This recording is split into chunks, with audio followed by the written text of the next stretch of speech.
There is a moment in life when a single sentence cracks open everything you thought you understood about God, money, and prayer. And the sentence is this: God will not enrich you until you stop praying the way you've been praying. If that line shakes something inside you, let it.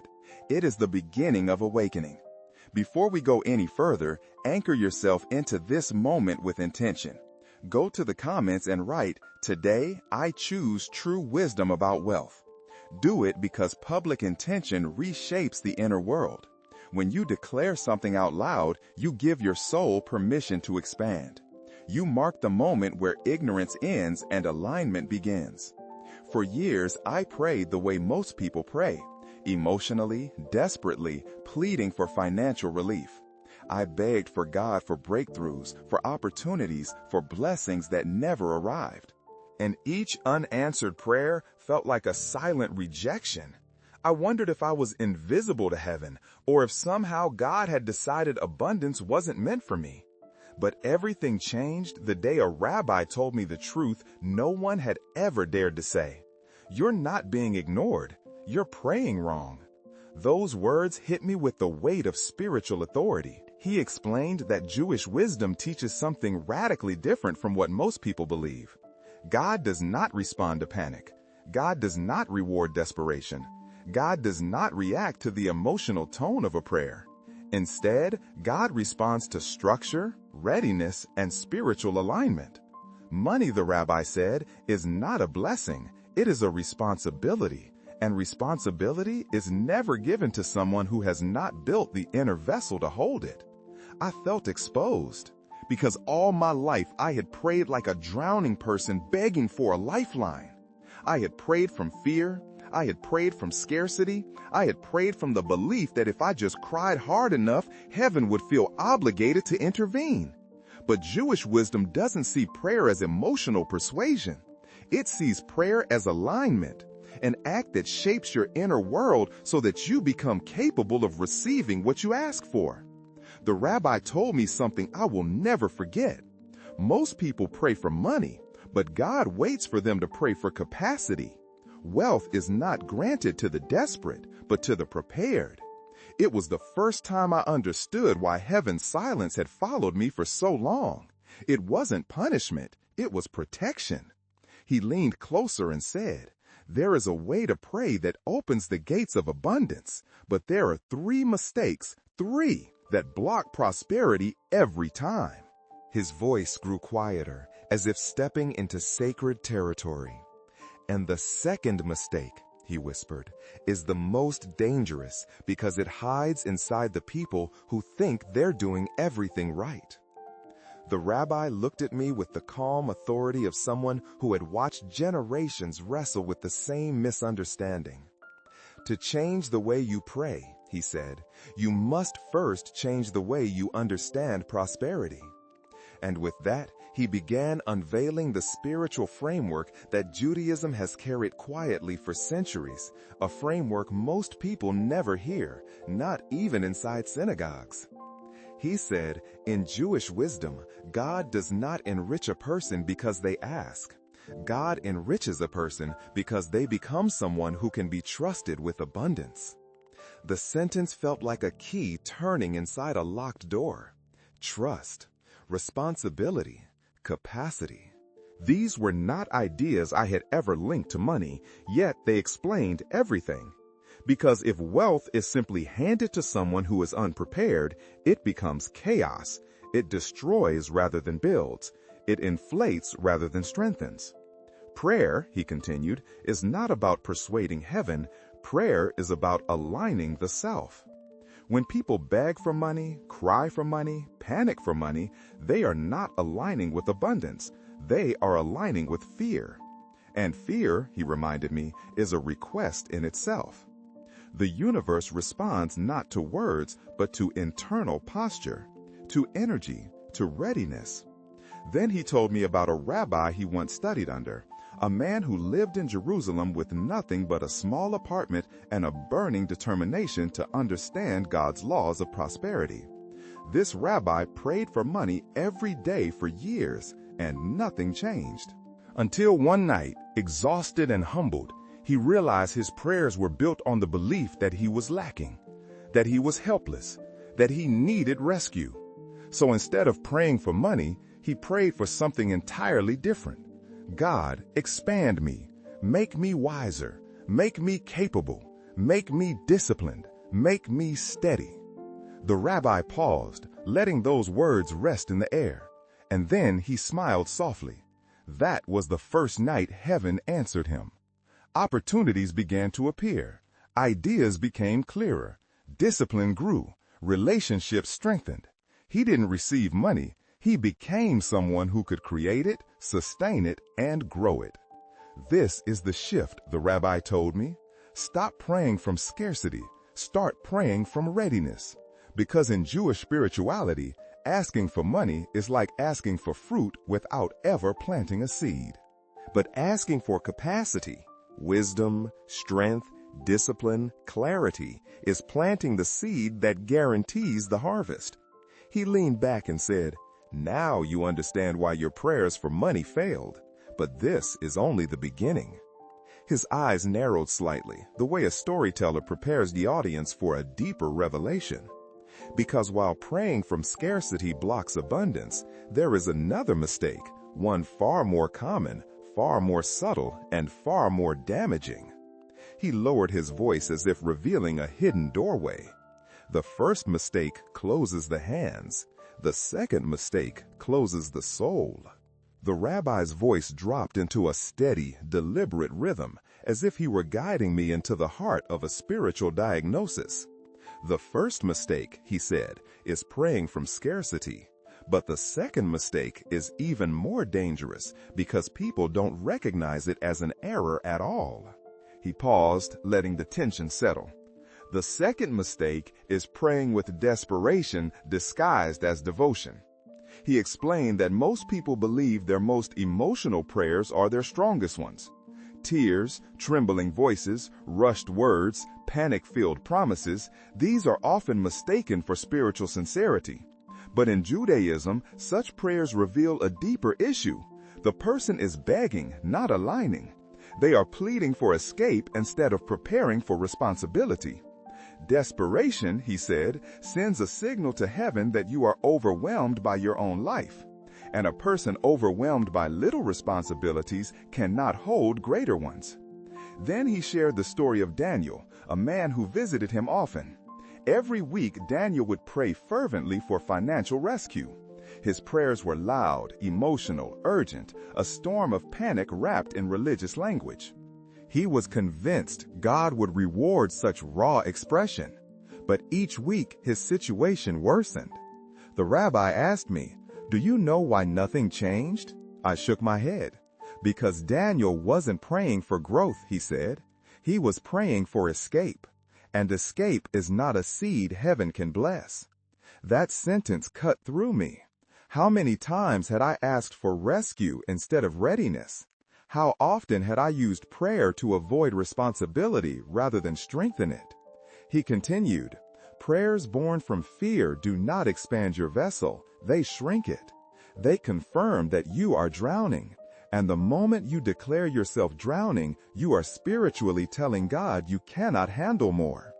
This time, the silence after his words felt heavy with truth. He then offered me a metaphor. Imagine someone standing in a storm with a cracked bucket, screaming for more water. They don't need more water. They need a stronger bucket. Desperate prayers ask for more water. Wise prayers ask for a better vessel. The rabbi explained that emotional intensity does not create spiritual alignment. Just because a prayer feels powerful does not mean it carries power. God listens to clarity, not chaos, he said, to steadiness, not panic. He told me that the spiritual world responds to what you are, not what you wish. If your internal state is frantic, inconsistent, ungrounded, then abundance cannot rest upon you. Not because heaven rejects you, but because blessings cannot land on shaking ground. Then, with a softened voice, he said something that would guide the transition into the next revelation. And still, there is a third mistake, one more subtle than desperation, more invisible than fear, and more destructive than both combined. He looked at me with quiet intensity. This third mistake is the one that keeps people poor even when they pray correctly, and they never see it coming. The rabbi took a slow breath as if preparing to reveal a law of the universe so fundamental that once spoken, it would change the way I understood everything: prayer, money, God, and myself. Before I show you the third mistake, he said, you must understand the system that governs every blessing, the vessel law. His words fell with the weight of ancient truth. In Jewish wisdom, he continued, a blessing can only rest where there is a vessel strong enough to hold it. At first, it sounded symbolic, a poetic idea, but as he explained it, I realized it wasn't symbolism at all. It was spiritual physics. Abundance isn't merely given, it is held. And if a person does not possess the internal structure, the vessel, to sustain it, the blessing slips through their fingers no matter how much they pray. He gave me a simple, piercing metaphor. Imagine pouring water into a cracked cup. The issue is not the water. The issue is always the cup.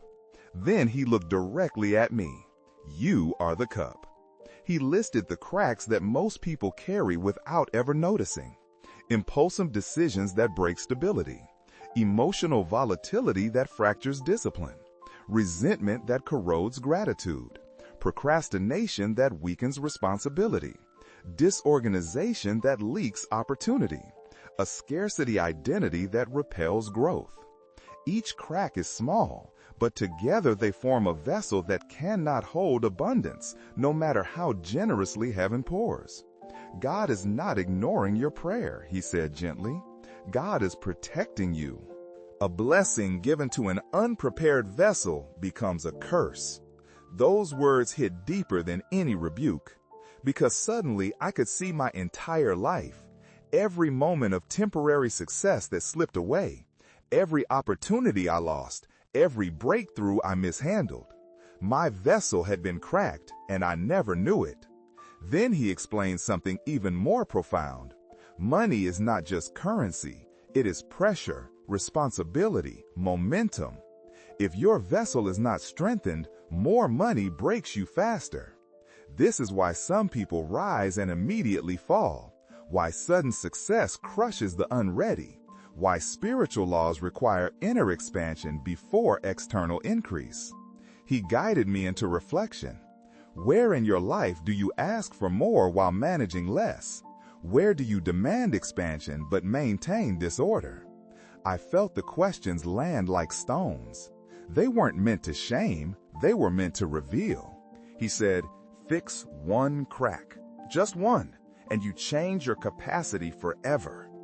That single instruction felt like a lifeline. Then, without breaking the rhythm of the moment, his voice softened into a suspenseful tone. Now you understand the vessel law. And because of that, you're finally ready to face the truth most people never see. He leaned closer, eyes narrowing with the gravity of revelation. The second mistake weakens your vessel, but the third mistake shatters it completely. The rabbi's expression deepened as he prepared to expose the second mistake, the one he said weakens the vessel more than scarcity ever could. His voice softened, but the firmness beneath it was unmistakable. The second mistake, he said, is believing that suffering makes you worthy of abundance. The sentence struck me with a quiet, unsettling clarity. I felt it unraveling assumptions I had carried my whole life. Because somewhere deep inside, I too had believed that hardship earned heavenly reward, that pain somehow entitled me to prosperity. He continued, this illusion is subtle. It feels spiritual. It feels righteous. But it is one of the most dangerous beliefs a person can hold. He explained that many people approach God with the posture of someone filing a spiritual complaint. Their prayers sound like, haven't I struggled enough? Don't I deserve something better by now? But suffering, the rabbi said, is not spiritual currency. Suffering does not create merit, he told me. Transformation does. He shared the story of Miriam, a woman who had endured years of heartbreak, financial struggles, betrayal, family turmoil. She prayed with tears and exhaustion, convinced that because life had wounded her, God owed her restoration. But her prayers were soaked in resentment. They carried the energy of accusation, not alignment. For months, he said, she asked for blessings while holding on to bitterness. And bitterness is a poison that corrodes the vessel from the inside. The rabbi explained that pain can either expand you or shrink you, but most people allow it to shrink them. They turn their suffering into identity. They mistake exhaustion for readiness. They confuse endurance with growth. When suffering becomes identity, he said, blessing becomes impossible. He leaned closer. God does not bless victims. God blesses vessels. It wasn't condemnation. It was liberation, because it meant suffering had meaning when it became wisdom. Pain had value when it became fuel. But untreated pain, pain worshipped instead of transformed, only blocks the flow of abundance. He then gave me a metaphor that burned itself into my memory. Imagine someone thirsty, holding a cup full of dirt. They cry for water, but they never empty the cup. That dirt is resentment, anger, pity, and they believe God should pour water anyway because they've suffered. He let the image settle. You don't receive because you've suffered, he said softly. You receive when you clear space within. The second mistake, he explained, convinces people that struggle equals worthiness. But in reality, struggle only equals opportunity, the opportunity to grow, to strengthen, to rebuild the vessel. Then the rabbi's voice shifted, lowering into a tone that signaled we were approaching the darkest misunderstanding of all. But the third mistake, he warned, is even more dangerous, because while suffering weakens the vessel, the third mistake destroys it entirely. And most people fall into it without ever knowing. The rabbi grew quiet, silent in a way that made the air feel heavier, as if he were about to lay bare the most hidden truth of all. When he finally spoke, his voice was low, steady, and unnervingly precise. The third mistake, he said, is the most destructive because it feels harmless. It feels empowering. It feels like faith, but it is a lie. He paused, letting the tension rise. The third mistake is believing you are ready for wealth when everything in your behavior says you are not. The word struck like a mirror breaking. Because the truth is, almost everyone believes they're ready for more. They repeat affirmations. They visualize abundance. They speak positivity. But readiness is not found in what you say. It is found in what you show. The rabbi continued, people tell themselves they're prepared for blessing because it feels good to believe it. But self-deception is the fastest way to shatter your vessel. You can't build on a cracked foundation. You can't rise if you lie to yourself about your own readiness. He told me the story of a man named Yonatan, a charismatic, confident man who declared daily that he was ready for wealth. He believed it deeply. He told everyone he was just one opportunity away from success. But his habits told a different truth. He procrastinated. He avoided difficult choices. He overspent emotionally. He lacked structure. He broke commitments. He said, I'm ready, but lived like someone unprepared.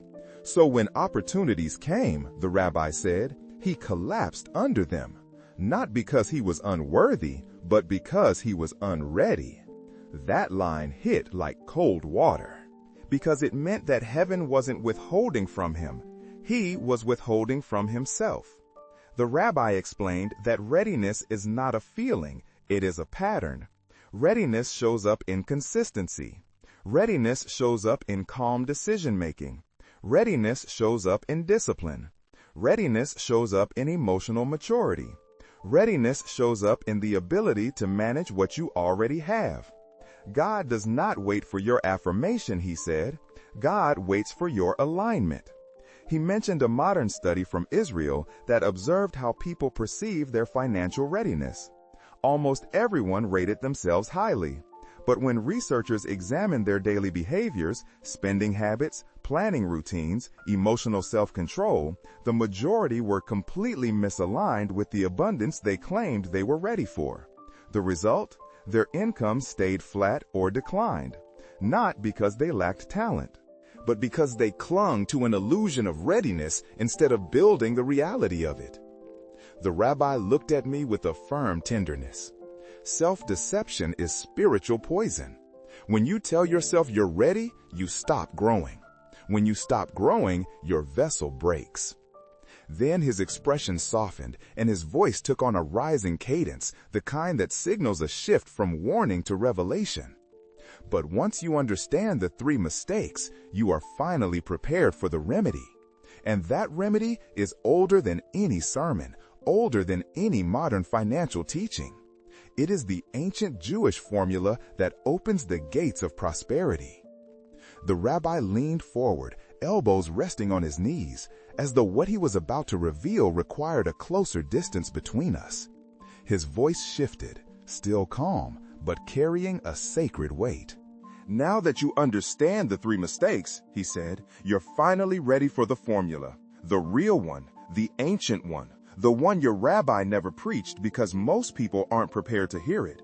He let the silence stretch for a moment, building the gravity of what was coming. Then he spoke.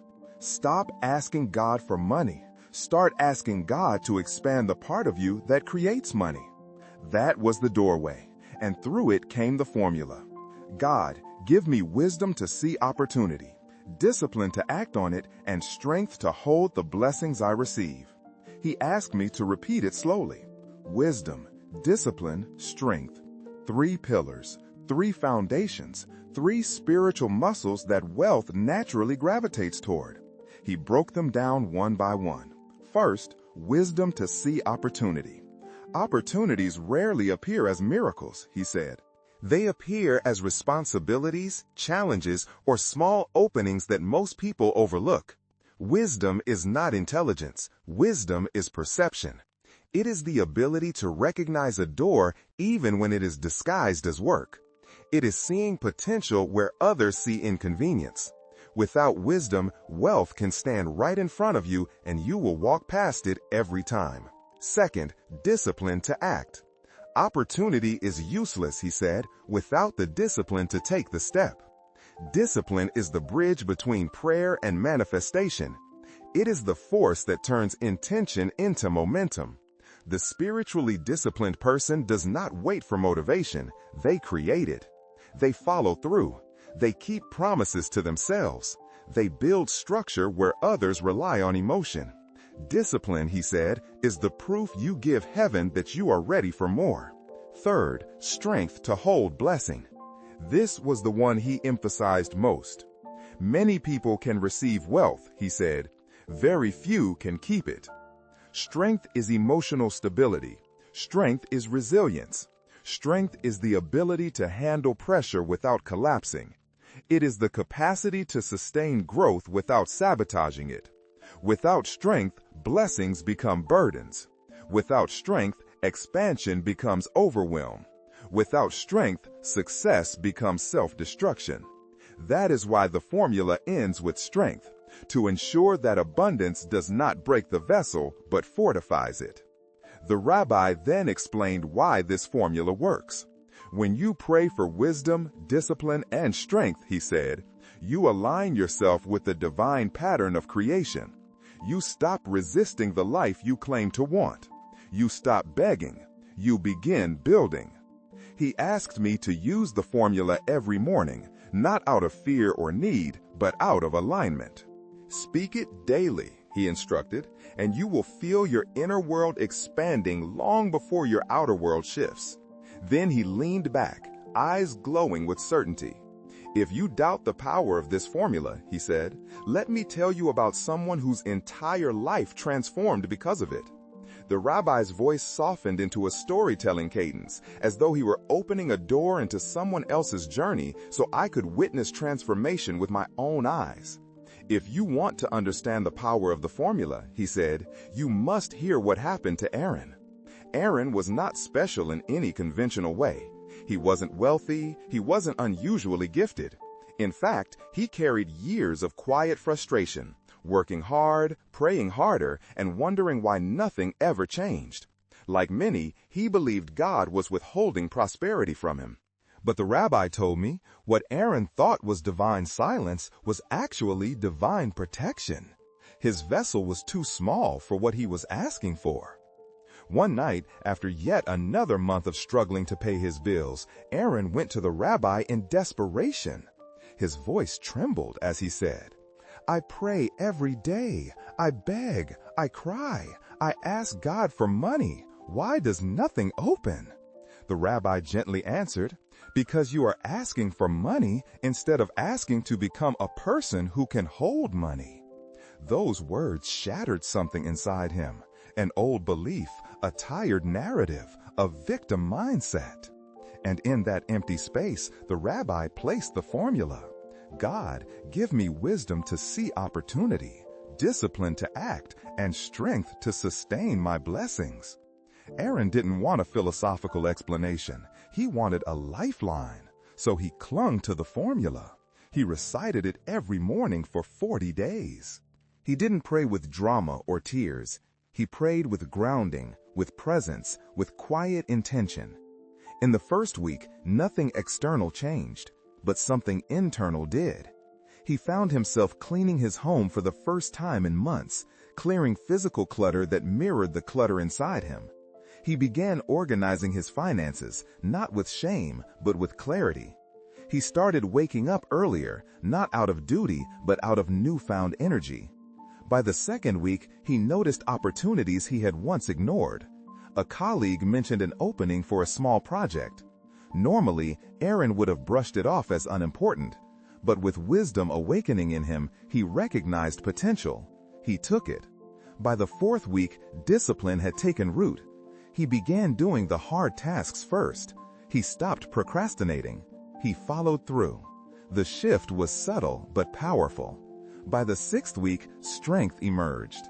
He handled stress differently. Challenges didn't crush him. Setbacks didn't send him spiraling.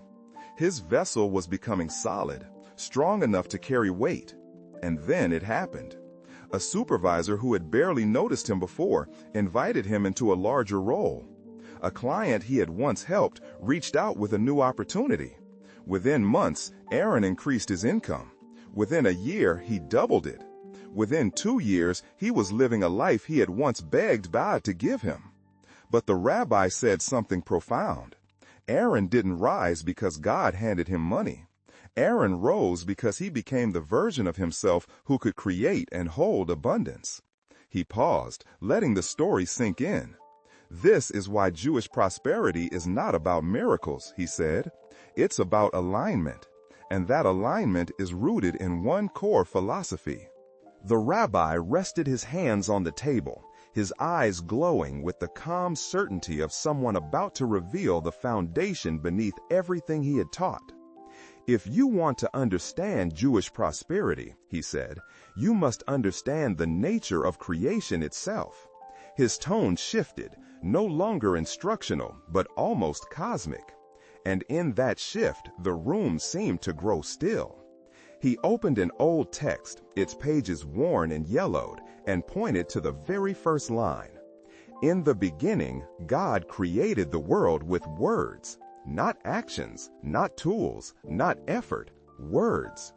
God said, and there was.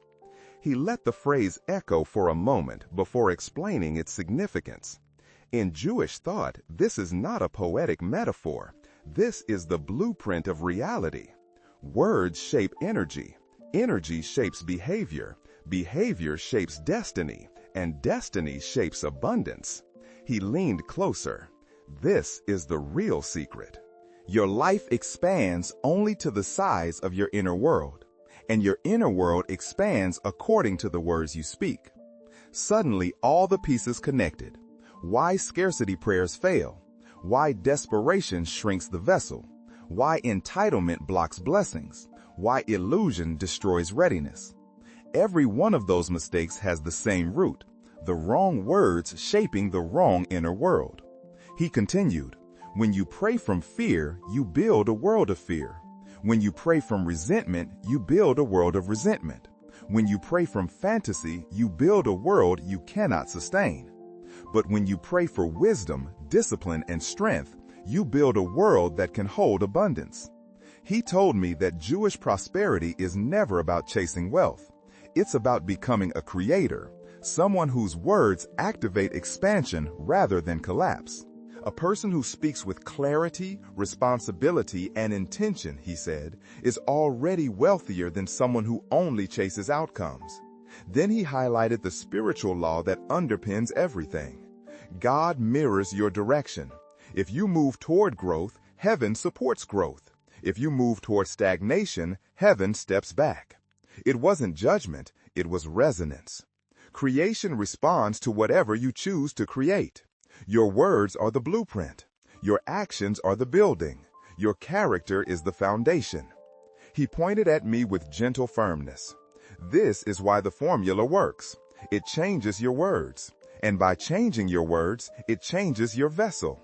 And by changing your vessel, it changes your life. He invited me into a practice rooted in ancient tradition.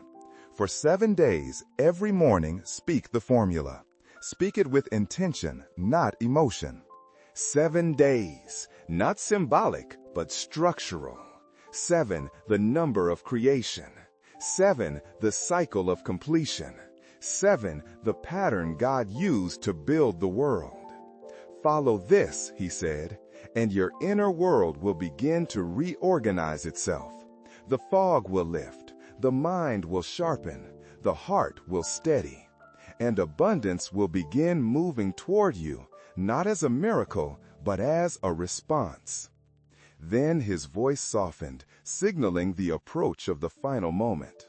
Now that you understand the philosophy, he said, the only thing left is the blessing that seals it. The rabbi straightened his posture, as though preparing to bring the entire journey to a sacred close. His voice softened, but it carried a clarity that made every word feel carved into the air between us. Everything you have learned, he said, has brought you to this moment. Because knowledge opens the path, but blessing anchors it. He looked at me with a tenderness that felt ancient. Now you understand why God won't enrich you when you pray the wrong way. It's not rejection, it's protection. It's alignment. A blessing placed on the wrong vessel becomes a burden, and heaven does not burden the unprepared. Suddenly, all the teachings blended into one unified truth. You stop praying from scarcity. You stop praying from entitlement. You stop praying from illusion. And instead, you begin praying from expansion. The rabbi repeated the ancient formula one final time, each word slow and weighted. God, give me wisdom to see opportunity, discipline to act, and strength to sustain the blessings I receive. He told me to speak it not with desperation, not with emotional intensity, but with grounded intention. Say it every morning, he said. Say it until your habits match it. Say it until your decisions reflect it. Say it until your vessel grows strong enough to hold the abundance already waiting for you. Then he shifted from teaching to blessing, and the energy in the room changed. It felt as though something older than either of us stepped into the space, something that had passed through countless generations. He lifted his hand gently, not with drama, but with reverence, and said, "May the Lord bless you and keep you." The words settled over me like a cloak of protection, ancient and unwavering. He continued, voice steady and luminous, "May the Lord make his face shine upon you and grant you peace." Not the peace of comfort, not the peace of stagnation, but the peace of alignment, the deep stillness that comes when you finally stop fighting life and start expanding into it. A peace that allows abundance to approach you without fear of breaking you. When the blessing was complete, he lowered his hand and looked at me with unmistakable certainty. "Now you carry this teaching," he said. not as information, but as responsibility. He leaned closer. Share it with 3 people who pray the wrong way. 3 people trapped in scarcity, crying out for rescue instead of preparing for expansion. He didn't say it as a marketing trick or a polite suggestion. He said it as a spiritual principle. When you extend a blessing, it multiplies inside you. Then he spoke the final sentence, the one that felt less like advice and more like destiny. Your life will change the moment your prayers change. Begin tonight.